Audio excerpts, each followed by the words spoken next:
Bonjour à tous, c'est un coup de tonnerre véritable. La condamnation de la Commission européenne de sa présidente Ursula von der Leyen sur l'affaire des SMS dans le Pfizergate qui est tombée ce 14 mai. Vous en avez peut-être entendu parler, mais moi je vais approfondir dans cette vidéo parce que ça relance complètement notre plainte pénale à Liège. Lancée au départ par l'excellent Frédéric Baldan, citoyen belge, qui a même été rejointe par 2 États qui sont toujours là. Et vous allez voir que ça reprend complètement le fil, cette fois au pénal, contre Ursula von der Leyen. Et il y a quelques jours, je vous annonçais une nouvelle plainte avec Maître David Guyon dans l'entretien sur cette chaîne, sur un sujet connexe. La question de l'opacité des documents, là aussi, contre la Commission européenne et sa présidente Ursula von der Leyen. Et nous allons tirer le fil et arriver au secret défense en France sur le Covid.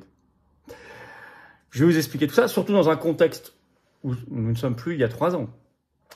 Robert Kennedy Jr. est ministre de la Santé aux États-Unis et il traite de cette affaire. Ursula von der Leyen, avec la présidence Trump, est très affaiblie. Et on va en parler, vous allez voir, même la presse française le dit.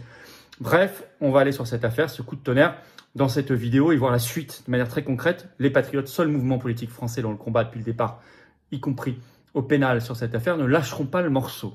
Non, certainement pas. Au contraire, on va redoubler d'ardeur.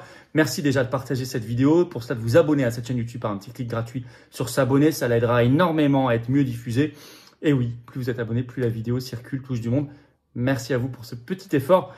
Par ailleurs, on est en direct ce vendredi 16 mai à 19h sur cette chaîne. Ça va être un gros direct. On a plein de sujets et je prendrai en direct vos questions auxquelles je répondrai sans aucun tabou, sans interdit. Soyez là, même ramenez du monde si vous le pouvez à 19h ce vendredi pour notre grand direct, bien évidemment. Vous avez noté que ça y est, le plus gros événement souverainiste de l'histoire, Arras 2025, les assises de la souveraineté, le samedi 13 septembre prochain. Oui, on ouvre très tôt les inscriptions parce qu'il va y avoir un monde fou.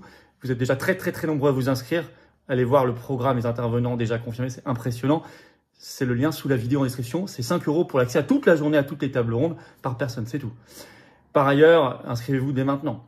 Le samedi 24 mai, je suis en réunion publique l'après-midi à Nantes. L'après-midi, c'est entrée gratuite. Et le dimanche 25 mai, je suis à Cannes. Pareil, entrée gratuite. Il y a 2 liens d'inscription pour Nantes et Cannes. Maintenant, inscrivez-vous pour les réunions publiques, bien évidemment. Et vous avez noté notre très grande manif nationale pour les 20 ans du non à la Constitution européenne, le dernier référendum. Et pour le Frexit, jeudi 29 mai, rendez-vous 18h à Paris devant le Sénat, 20 rue de Tournon. Organisez-vous, soyez là. Ça va être un très grand moment avec plein d'intervenants de très grande qualité. On a un programme très chargé, je vous l'ai décrit. Voilà, vous savez tout. Je vous attends aux Patriotes. Nous avons ici gagné une très grande bataille contre Ursula von der Leyen pour la vérité et la justice. On lâche pas le morceau, mais j'ai besoin de vous. Nous sommes un mouvement indépendant qui n'a pas un centime de financement public, attaqué par le système. On l'a vu encore sur l'affaire du train de Kiev, du mouchoir de Macron. Et on est le plus grand mouvement souverainiste et de résistance de France dans l'action concrète. Mais j'ai besoin de vous, je ne peux pas y arriver sans vous. C'est peut-être le moment de venir quand on a des victoires. Il faut les renforcer avec vous. Vous pouvez adhérer ou réadhérer aux Patriotes dès maintenant par le premier lien sous la vidéo en description. Ou faire un don au mouvement pour nous permettre de faire nos actions, sinon on ne peut pas. C'est le deuxième lien dès maintenant sous la vidéo en description pour faire un don au mouvement. Les liens sont également tout le temps sur notre site, les-patriotes.fr. Et je rappelle qu'en plus pour vous, c'est gagnant. Ça fait baisser vos impôts massivement puisqu'il y a 2 tiers de défiscalisation sur tout ce que vous mettez en adhésion, réadhésion ou don au mouvement. Profitez-en, faites pas ce cadeau au fisc et à Macron. Énorme bravo aux donateurs, aux réadhérents et bienvenue aux nouveaux adhérents patriotes. C'est le bon moment. On y va. Allez, coup de tonnerre, la décision de justice elle est tombée le 14 mai, la Cour de justice de l'Union européenne. Je vais vous lire le fond, le communiqué qu'elle a diffusé. Comme ça, on est sans intermédiaire. Le titre, accès aux documents, la décision de la Commission européenne refusant à une journaliste du New York Times l'accès aux messages textes, c'est-à-dire les textos, les SMS, échangés entre la présidente von der Leyen et le PDG de Pfizer est annulée.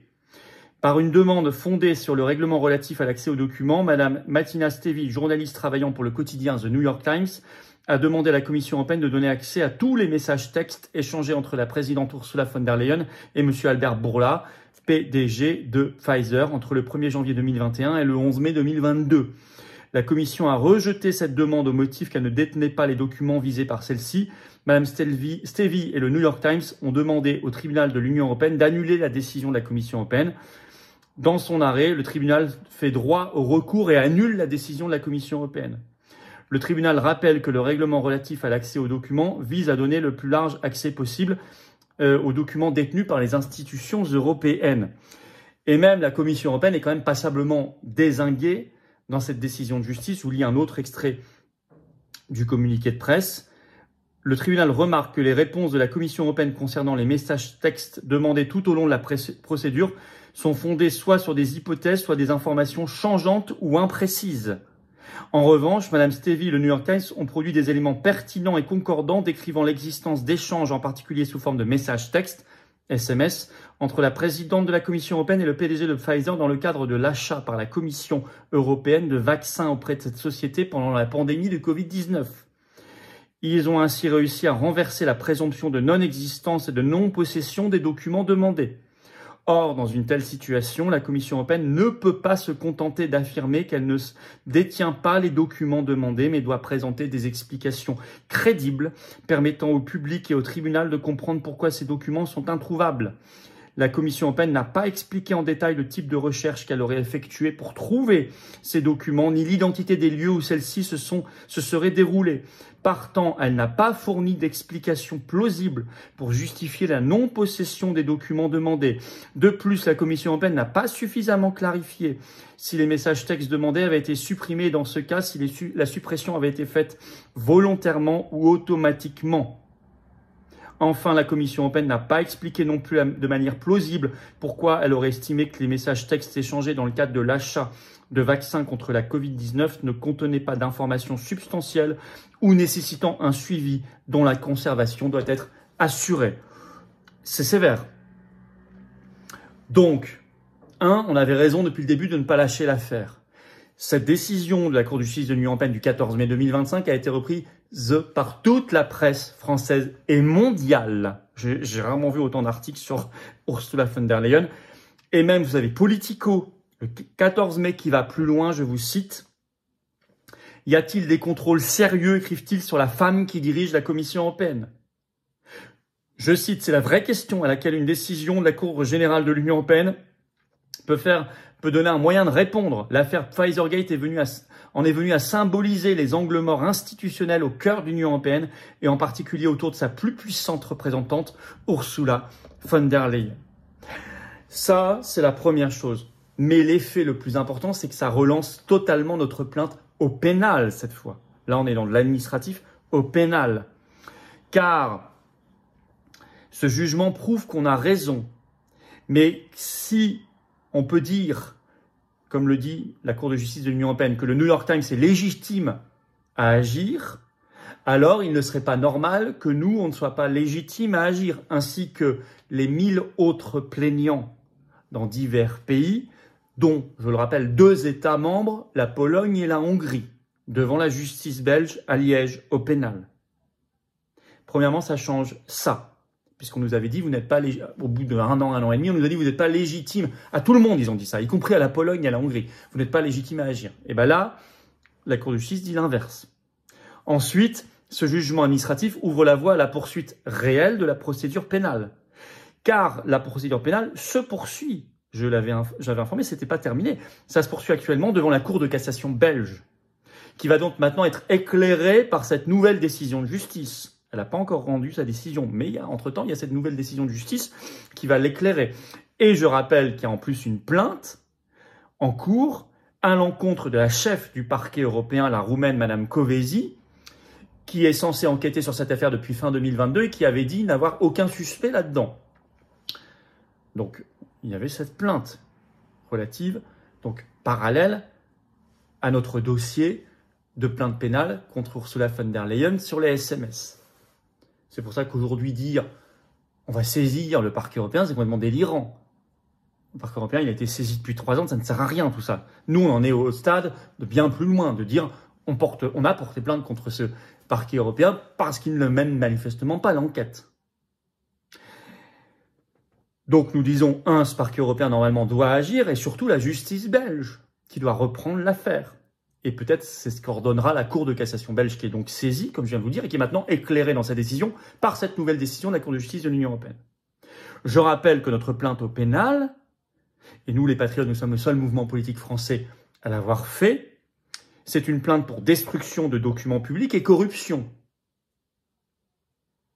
Or, la Cour de justice de l'Union européenne vient de nous dire, oui, il y a eu une grosse erreur inadmissible sur la destruction de documents publics et la non-transmission. Donc c'est un puissant carburant pour notre plainte au pénal. Par ailleurs, ça prouve qu'on a eu raison de ne pas lâcher l'affaire. Vous savez, il y a quelques jours, pour la fête de l'Europe, la fête de l'Union européenne, on était donc le 9 mai dernier, devant le siège parisien de la Commission européenne, j'ai partagé la vidéo, je vous en avais parlé dans notre dernier direct vendredi dernier, puisqu'on est en direct sur cette chaîne tous les vendredis à 19 h, soyez là au prochain, le 16 mai. Et je vous avais dit, on a fait une opération avec les Ursula en prison, hein, c'était bien vu quand même. Et derrière, si vous avez vu la vidéo, on avait remis Pfizergate, où sont les SMS. Donc on n'a pas lâché l'affaire, et ça sous les yeux de la Commission européenne à Paris. Comme on n'a pas lâché l'affaire jamais sur les réseaux sociaux, ni dans les médias quand c'est possible d'y aller et d'en parler, ni par différentes actions coup de poing, ni par nos manifestations sur le Frexit, où on reparle de cette affaire. Vous savez, la justice n'est pas hors sol. Elle capte ce qu'il y a dans la société. Vous avez le travail de tous les autres plaignants. J'en ai parlé du citoyen belge Frédéric Baldan qui a lancé l'affaire devant le juge belge. Bravo à lui. De l'excellente avocate qui est très impliquée avec certaines associations ou les navigants libres, maître Diane Prota, excellente. Vous voyez, les patriotes qui n'ont pas lâché l'affaire, qui sont là, qui ont représenté cette politique française absente des tribunaux par ailleurs. Eh bien, ça paye tout ça. D'autant plus que, je vous ai expliqué il y a quelques jours, notre nouvelle plainte, cette fois avec Maître David Guyon, avocat. On a fait un entretien sur cette chaîne. Allez le voir si vous ne l'avez pas encore vu. On parle de ça justement dans toute la première partie de l'entretien. Contre une décision de la Commission européenne gravissime qui date du 4 décembre 2024, donc qui a été prise lors de l'installation de la nouvelle commission Ursula von der Leyen, donc son deuxième mandat, qui pose un nouveau principe de non-divulgation des documents de l'Union européenne. Donc un principe d'opacité. Et on attaque en justice, comme l'ont fait quelques autres plaignants déjà dans d'autres pays, mais pas encore en France. Mais ça y est, nous en France, grâce à nous, grâce aux patriotes, c'est fait. On attaque cette décision. Et on a de fortes chances de gagner. Parce que cette décision n'est pas conforme aux propres règles que se fixe l'Union européenne. Ils ne respectent même pas leurs propres règles. Donc vous voyez, maintenant, le système Ursula von der Leyen est complètement encerclé.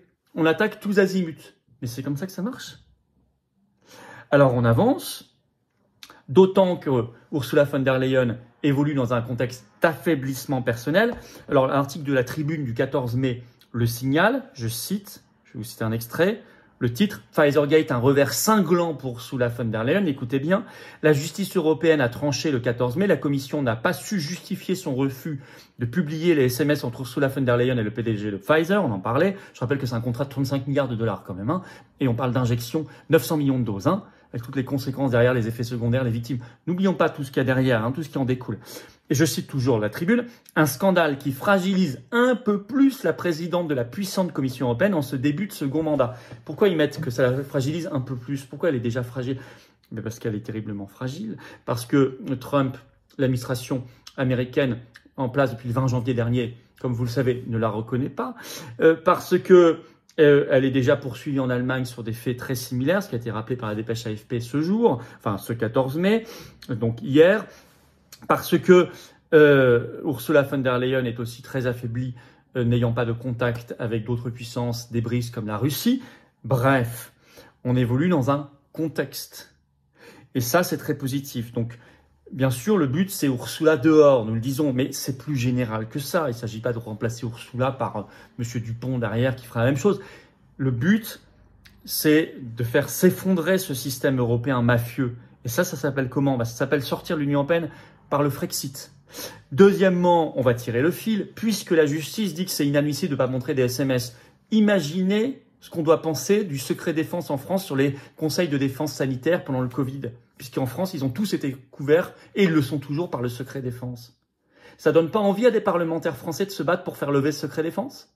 Ça donne pas envie à des députés, je sais pas, LFI, RN, PS, Vert, PCF, je sais pas, LR, j'en sais rien, ça leur donne pas envie de se battre un peu? Parce que eux peuvent le faire, en faisant pression sur le Premier ministre, qui peut lever ce secret défense. Non, ils ont pas envie de bouger un peu? Les eurodéputés, là, de tous ces partis-là qui ne font rien? Bah, moi, ça me donne envie de faire pression encore plus sur eux.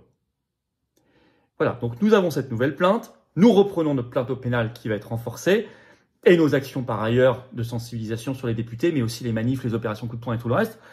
Eh oui, voilà, je pense que tout ça est de bon augure. On se bat, rien n'est fait, attention, je ne suis pas naïf du tout, hein. Mais on se bat, il faut savoir prendre les victoires là où elles sont aussi, et les patriotes ne lâcheront pas, ils prennent toujours leurs responsabilités. Merci de partager la vidéo, d'aider à un meilleur partage en vous abonnant à cette chaîne YouTube par un petit clic gratuit sur s'abonner. Soyez là pour notre grand direct ce vendredi 16 mai à 19 h, bien évidemment.